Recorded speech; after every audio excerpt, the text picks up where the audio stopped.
Kisah Utsman bin Affan mendapat gelar dua cahaya. Utsman bin Affan merupakan seorang sahabat Nabi yang sejak muda memiliki sifat cerdas, pintar, giat, dan termasuk orang kaya. Setiap wanita yang sudah balik melihat Utsman bin Affan akan berharap agar dia menjadi suaminya. Dan ternyata Utsman menaruh perhatian kepada Ruqayyah, putri Rasulullah SAW. Ia sangat ingin sekali menikahi Ruqayyah. Lalu hal ini diceritakan kepada bibinya, yaitu Sud'ah al-Quraisy atau Sud'ah binti Quraisy. Assalamualaikum Bibi. Waalaikumsalam Utsman. Bibiku, pantaskah kira-kira aku meminang putrinya Muhammad? Siapa yang engkau ingin pinang? Ruqayyah. Tentu saja pantas, karena Nabi Muhammad itu orang yang jujur dan baik. Tentu saja dia mendidik anaknya dengan baik pula. Sebaiknya engkau pinang dia secepatnya. Tunggu, setelah aku balik dari kota akan pinang Ruqayyah. Maka berangkatlah Utsman keluar kota untuk berdagang. Namun di sisi lain, Abu Lahab datang bersama Utbah untuk meminang Ruqayyah beserta Utaibah yang akan melamar Ummu Kulsum.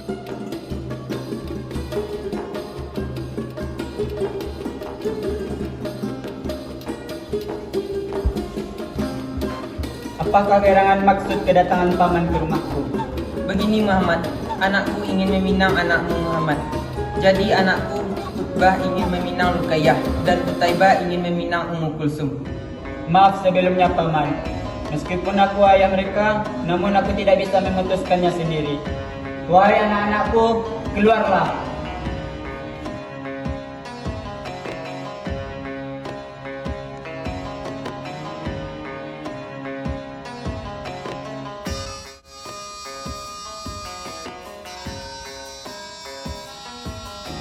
Jadi begini Ruqayyah, Ummu Kulsum, anakku Utaibah ingin melamar Ruqayyah dan Utbah ingin melamar Ummu Kulsum. Jadi bagaimana menurut kalian nak? Atas izin Allah, jika itu yang terbaik untuk diriku, aku bersedia. Terima kasih Muhammad dan juga putri-putrimu.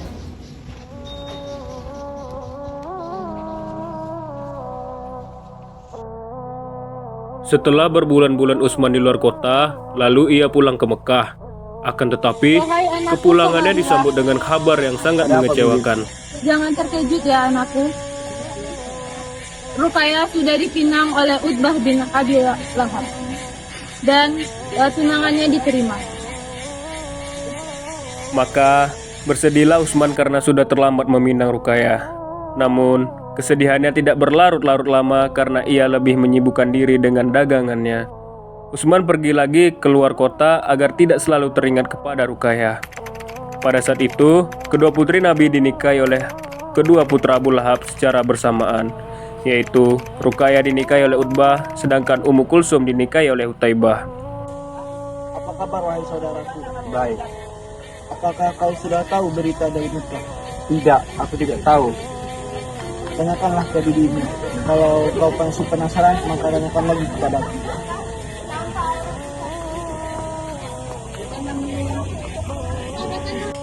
Wahai bibiku, apa yang terjadi selama aku pergi? Ada seseorang yang mengaku sebagai nabi, yaitu bernama Muhammad.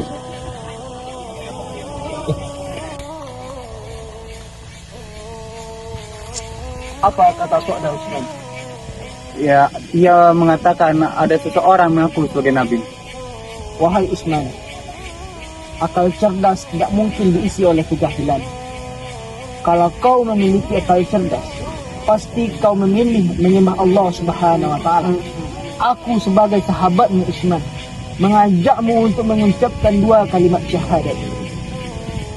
Asyhadu an la ilaha illallah wa asyhadu anna. Setelah masuk Islam, maka cintalah Utsman kepada Allah Subhanahu wa taala dan hilanglah kecintaannya kepada Ruqayyah. Namun, di sisi lain, bergejolak antara Nabi dengan Abu Lahab karena Abu Lahab menentang kenabian Nabi Muhammad SAW. Abu Lahab benci kepada Nabi Muhammad, ia pun ikut benci kepada anaknya hingga menyuruh anaknya menceraikan anak Nabi Muhammad SAW. Bagus, biar sakit hati Muhammad.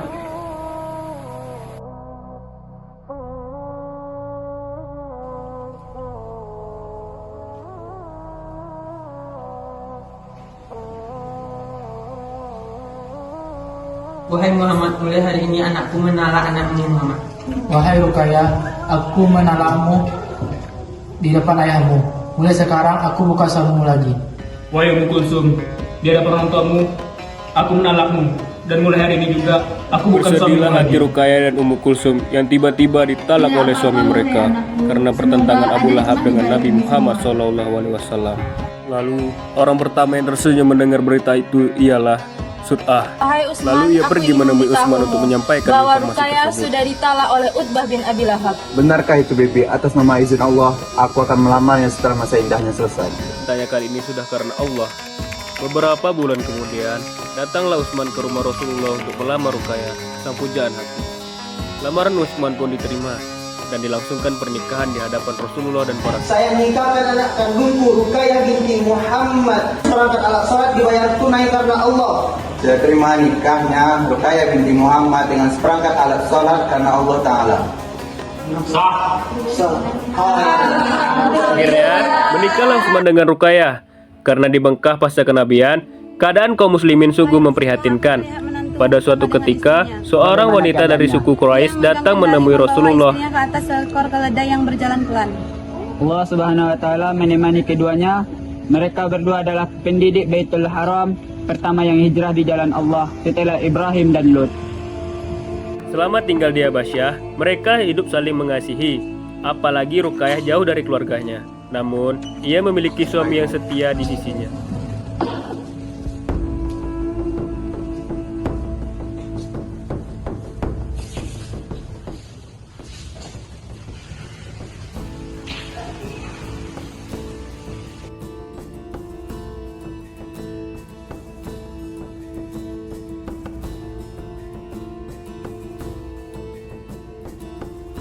Karena sudah terdengar kabar bahwa keadaan kaum muslimin di Mekah telah aman, Rukayah sudah sangat rindu dengan keluarganya di Mekah.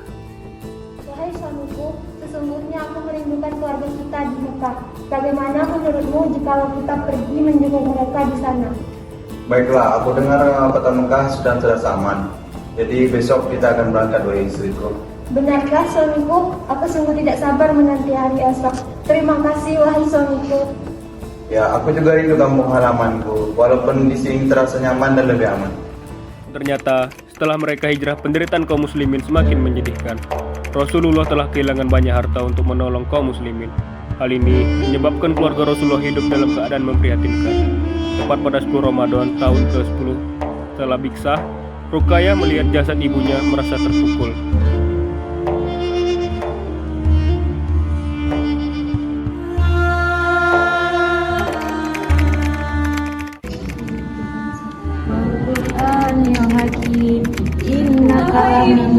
Selama kita tidak berjumpa, kini ku dapati engkau terbujur kaku dengan serban suci milik ayah. Marilah doa menggunakan, semoga amal ibadahnya diterima di sisi Allah. Tahun ini merupakan tahun yang sulit bagi Rasulullah, hingga beliau memerintahkan para sahabat untuk memperluas dakwah ke Madinah. Rukayah juga turut serta dalam perjalanan. Setelah 2 tahun tinggal di Madinah, kondisi kesehatan Rukayah mulai menurun. Ia sering sakit-sakitan.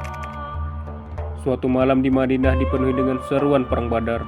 Utsman yang merasa terpanggil untuk terjun ke medan perang tidak dapat meninggalkan istrinya yang sedang sakit sendirian. Tiba-tiba datanglah Rasulullah. Wahai menantuku, aku bebaskan engkau kali ini. Sebagai gantinya berikanlah waktu terbaikmu untuk putriku Rukayah. Terima kasih Rasulullah. Aku akan menjaganya dengan sepenuh hati. Malam kemenangan kaum muslimin dalam perang Badar, Rukayah mengembuskan nafas terakhir di sisi suami tercinta.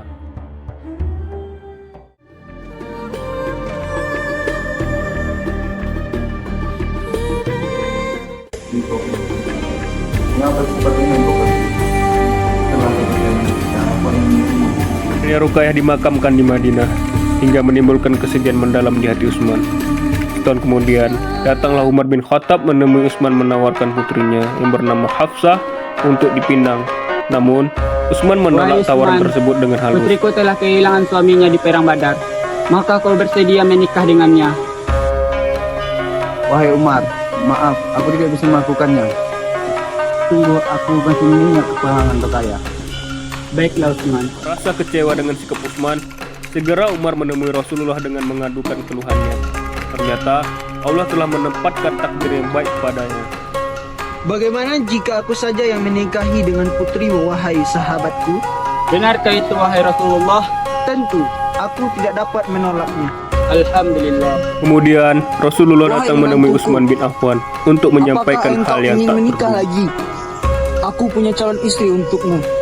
Kalau boleh tahu ya Rasulullah, siapakah wanita itu? Dia Ummu Kulsum, adik dari almarhumah istrimu. Apakah kau bersedia, wahai Utsman? Ya Rasulullah, aku bersedia. Suatu kehormatan bagiku untuk menjadi menantumu yang kedua kalinya.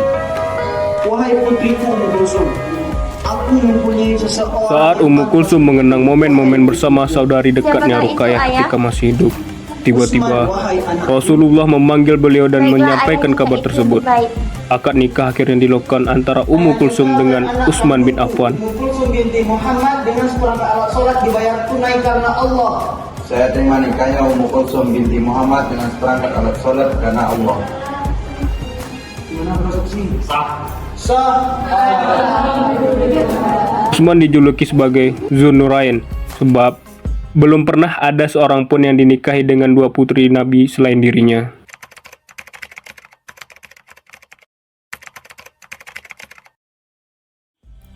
Utsman bin Affan adalah sahabat Rasulullah yang menjadi khalifah ketiga setelah kematian Umar bin Khattab.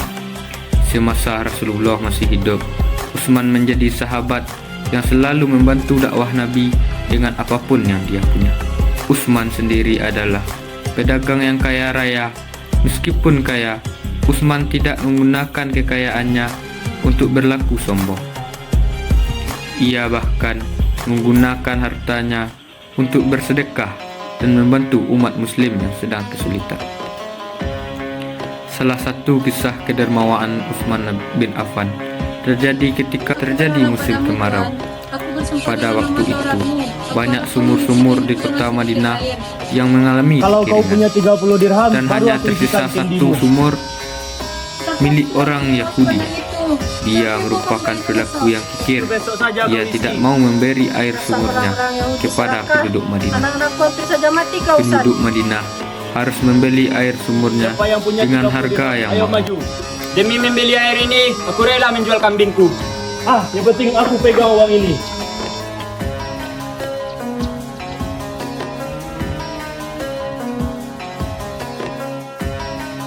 Tentu saja, hal ini sangat memberatkan bagi penduduk Madinah.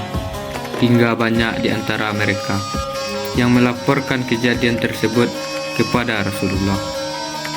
Rasulullah khawatir orang Yahudi serakah itu semakin menguasai harta kaum muslimin. Dia tidak bersedia memberikan air sumurnya kecuali dengan pembayaran yang mahal.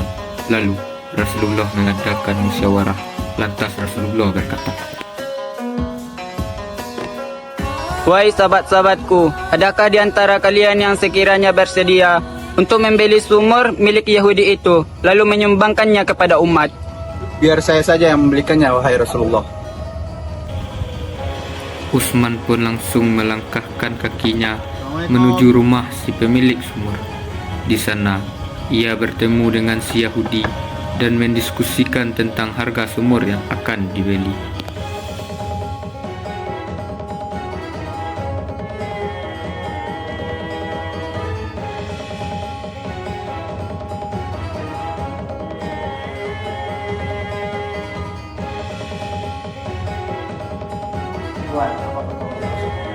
Berapa ingin kau beli? 10.000 dirham.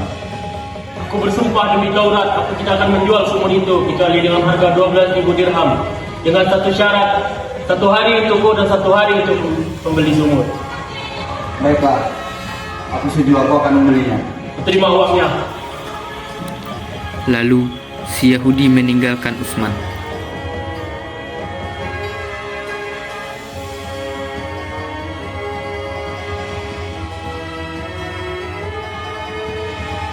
Kaum muslimin, ambillah air ini secara gratis. Dan besok adalah giliran Yusuf. Dan isilah kendi-kendi kalian.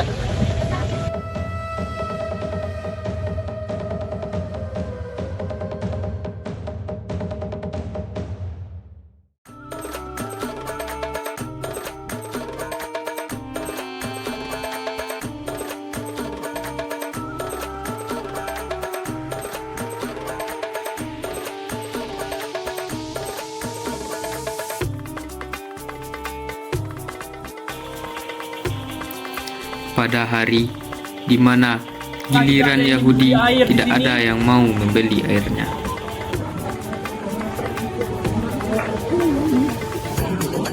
Aku jual dengan harga 20 dirham saja. Masyarakat pun tidak mau membeli air tersebut. Namun Baiklah, kalau begitu dengan aku hal jual yang dengan sama, harga 5 dirham saja. tidak ada yang Apakah membeli. ada yang ingin membeli? Silakan maju. Tidak ada gunanya wahai Tuhan. Jika kau menjualnya pun takkan dapat ada yang mampu orang membelinya. Kenapa? Apa yang sudah kau lakukan kepada diriku, Usman? Walaupun kami rugi, tapi kami cukup dengan air giliran kami dan giliranmu. Apa katamu? Maka sebaiknya kau jual saja atau kau akan tetap terus begini. Baiklah, aku jual. Berapa ingin kau beli? 8 dirham, walaupun tak cukup, tapi itu baik untuk kami. Serahkan uangnya.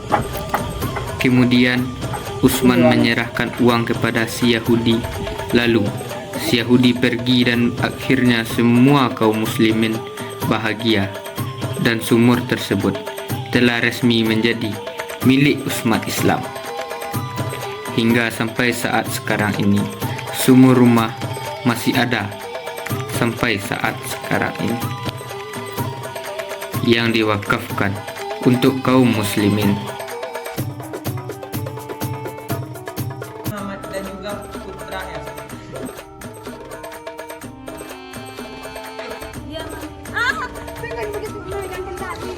Wahai Utsman, mah kau bersedia?